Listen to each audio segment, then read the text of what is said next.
Hello everyone. काल आयोगाने result लावला आहे प्रिलिम्सचा आणि त्यामध्ये आता आयोगाचा कट ऑफ कसा खूप जास्तच लागला. मी फर्स्ट व्हिडिओमध्ये सांगितलं होतं एक 50 ते 52च्या आसपास लागू शकतो आणि नंतर मी कट ऑफ कमी केला होता सेकंड आन्सर की नंतर.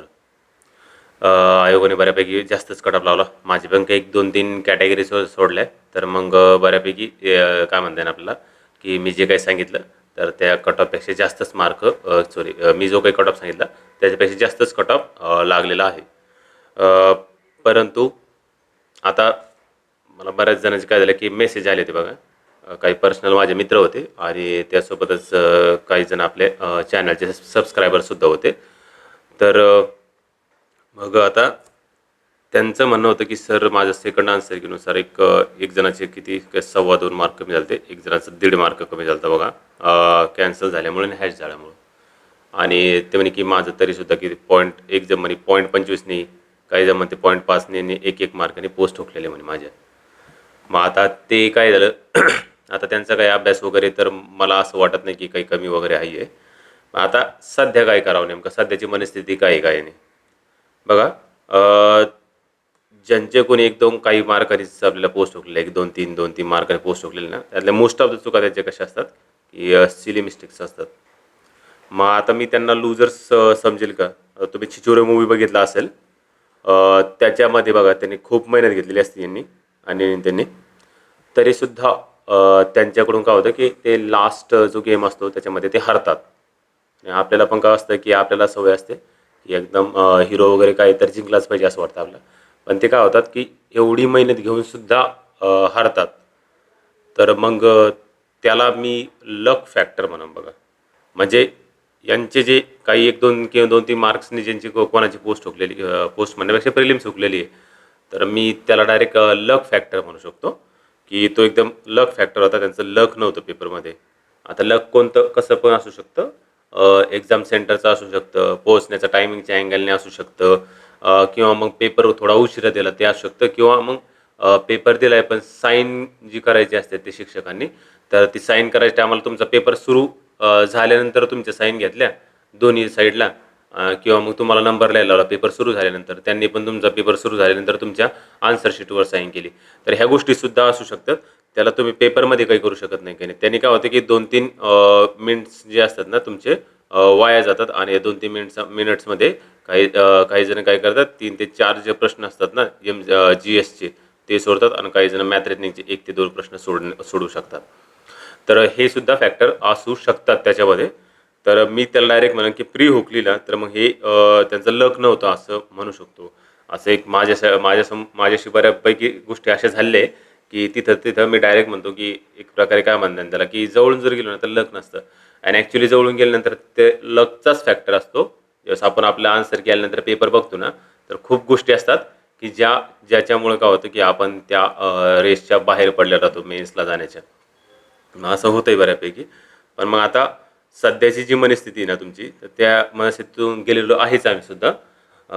परंतु आता सध्या तुम्ही काय करायला पाहिजे तर मी असं एक सजेस्ट करेल तुम्हाला की एक 2-4 दिवस घरी जाऊन या. घरी जायचं, घरी बोलायचं. घरच्याला म्हणजे ज्यासोबत तुम्हाला बोलून चांगलं वाटतं त्या व्यक्तीसोबत बोलू शकता तुम्ही. घरचा व्यक्ती असेल तर ठीक आहे. जर घरचा व्यक्ती नसेल तर मग तुम्ही दुसऱ्या कोणी बाहेरच्या मित्रमैत्रिणींसोबत सुद्धा बोलू शकता. एकदा बोलून घ्या, घरी जाऊन घ्या. घरच्याला पण बोलून घ्या आणि त्यासोबतच मी असं सांगेल की तुम्ही मूव्ही बघा. हा मूव्ही बघा तुम्ही छिछोरे. मला एकदम चांगला वाटतो. खास करून तो एक्झामच्या प्रिपरेशन करणाऱ्या मुलांसाठीच म्हणता येईल तो मूव्ही. एकदम चांगला मूव्ही आहे तो. तर तुम्ही हा मूव्ही बघा आणि रिलॅक्स माइंड झालं की एकदा 1-2-4 दिवसानंतर त्यानंतर त्यानंतर काय करायला पाहिजे तुम्ही पुढची प्रिपरेशन करायला पाहिजे. मग आता पुढची प्रिपरेशन कशी करायची वगैरे म्हणजे किंवा कोणी कोणती प्रिपरेशन करायला पाहिजे मी असं सांगतोय की अंदाज सांगतो की आपली प्रिपरेशन कशी पाहिजे. ठीक आहे. आता ज्यांचे 1-2 मार्क्स नाही हुकलेले त्याला तुम्ही डायरेक्ट म्हणतो की लकी नव्हते ते. डायरेक्ट क्लिअर कट लकी नव्हते. कारण की त्यांचे जर आन्सर की जर आता जर बघितले ना तर जे असं एकदम छोटे-छोटे मिस्टेक झाले असतात सिली मिस्टेक्स म्हणू शकतो आपण त्याला की ज्या की व्हायला नाही पाहिजे. आणि त्याच्यामुळे पेपर गेला. मग त्यांचा अभ्यास तर कमी नाही पडला असं म्हणू शकतो आपण. आता करायचं काय नेमकं? बघा आता तुमच्यात बरेच जण असे असतात ना, की त्यांच्याकडं ग्रुप सी पोस्ट आहे, टॅक्स असिस्टंट असू दे किंवा क्लर्क असू दे किंवा कोणती पण पोस्ट असू द्या, त्यांच्याकडे ग्रुप सी आहे सध्या. तर मग मी त्यांना सांगितलं डायरेक्ट क्लिअर कट काय करायचं, तुम्ही जॉब करायचा, त्यासोबतच ग्रुप बीच्या मेन्सची तयारी करायची. कारण की येणारी जी प्रिलिम्स आहे तर त्या प्रिलिम्सला खूप वेळ आहे. तर तुम्ही मेन्सची तयारी करायची. जर मेन्सची तयारी जर नाही केली तर मग निश्चितच अभ्यासाचा जे ग्राफ आहे आपला तो खाली जाईल. कारण की प्रिलिम्सची तयारी करू करू एकदम बोर झालेलो आहे, मोनोटोनस फील होत आहे आपल्याला. आता एकदम बोर झालो आहे, मग अभ्यास होत नसतो. मग हे जे ग्रुप सी पोस्ट होल्डर आहे त्यांनी ग्रुप बी मेन्सची तयारी करायची डायरेक्ट. आणि जी काही ग्रुप बीची तयारी म्हणजे ज्यांना असं वाटतंय की सर मला ग्रुप सीची तयारीच नाही करायची, मला फक्त ग्रुप बीची तयारी करायची, तर त्यांनी मी डायरेक्ट सांगितलं त्यांनी सुद्धा ग्रुप बीची मेन्सची तयारी करायची. असं गृहीत धरायचं की तुम्ही पास झालेला आहात आणि डायरेक्ट मेन्सची तयारी करायची. हे कोण आहे तर हे ग्रुप सी पोस्ट होल्डर आहे. आणि बाकीचे जे कोण आहे हे ग्रुप बी, ज्यांना फक्त आणि फक्त ग्रुप बीची तयारी करायची त्यांनी. आता राहिले प्रश्न फक्त की असे जे व्यक्ती आहे की त्यांना सर काही करून ह्या वर्षी पोस्ट घ्यायची ती आम्हाला, परंतु आता ग्रुप बी तर गेलीच, पण आता काय. मग त्यांच्यासाठी मी डायरेक्ट सांगतो की तुम्ही ग्रुप सीची प्रिलिमची तयारी करा. ग्रुप सीच्या प्रिलिमची तयारी करा, म्हणजे क्लिअर कट प्रिलिमची तयारी करा असं सांगतो मी तुम्हाला. ज्यांना काय कोणती पण पोस्ट मिळाली पाहिजे त्यांनी ग्रुप सीची तयारी करायची आहे. आणि असे पण व्यक्ती असेल सर हा माझं शेवटचं वर्ष होतं तर मी आता काय करावं, तयारी नव्हती करायची, असे पण काही जण आहेत. तर मग मी त्यांना पण सांगतो की एक लास्ट ग्रुप सी म्हणून तर तुम्ही ग्रुप सी द्या. आणि काहीही करून म्हणजे असं गृहीत धरा ही ग्रुप सी तुमची लास्ट आहे आणि तुम्हाला काही करून ही ग्रुप सी जी आहे ना तर क्रॅक करायची आहे. तर मग त्या अँगलने तुम्ही विचार करा आणि ग्रुप सीची प्रिलिमची तयारी करा. बघा आता तुम्हाला ऑलरेडी सांगितलं आहे की सध्या काय करायला पाहिजे, 2-4 दिवस जे आहे ना तर तुम्ही सध्या तरी फ्री व्हा. कारण की प्रिलिम्स उडाली ना तर एकदम बोला वाटत नाही कोणाला, एकदम बोर वाटतं. तर त्या पिरियडमध्ये का तर आपलं माइंड जे आहे ना तर फ्री झालेलं जास्त चांगलं राहतं, कधी पण चांगलं राहतं. कारण काय होतं की बऱ्याच जण काय होतं की अरे असं वाटत होतं की स्वतःला पास समजेन किंवा मग फेलच झालं हे, किंवा अरे हे मेन्सला होता असंच गृहीत धरीत होतं आणि तसा अभ्यास करीत होतं. तर तसे निगेटिव्ह बोलणारे मुलं असतातच. आणि बऱ्याच जणाला वाटतंय की याचे प्रिलिम्स नाही निघले तरी चांगलं आहे, असे पण खूप असतात. आपल्या आजूबाजूलाच असतात, आपले मित्रच असतात. काही काही जण जर बघितलं त्यातले म्हणजे ॲक्च्युअली ते खरे मित्र नसतात, तर ते फिअर विदाउट फ्रेंड म्हणू शकतो आपण त्यांना. तर त्या टाईपचे मित्रच असतात, तर त्यांना पण वाटतं तसं.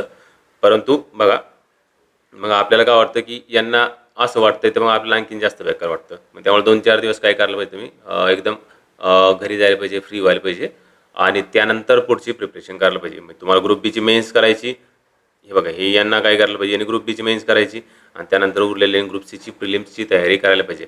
मला आधी वाटलं होतं की ग्रुप सीची जी प्रिलिम्स आहे त्याचा सिलेबस चेंज होतो काय कोण एवढ्या राज्यसेवेचा सिलेबस चेंज केला. ग्रुप सीचा काय की नाही चेंज नाही केला, मग तसाच ठेवला आहे. मग आता ग्रुप सीला असं काही मराठी इंग्लिश नाही आहे. मग त्यामुळे काय करावं लागेल तुम्हाला फुल फोर्सने ह्या व्यक्तींना काय करावं लागेल की ग्रुप सीची प्रिलिमची तयारी करावं लागेल.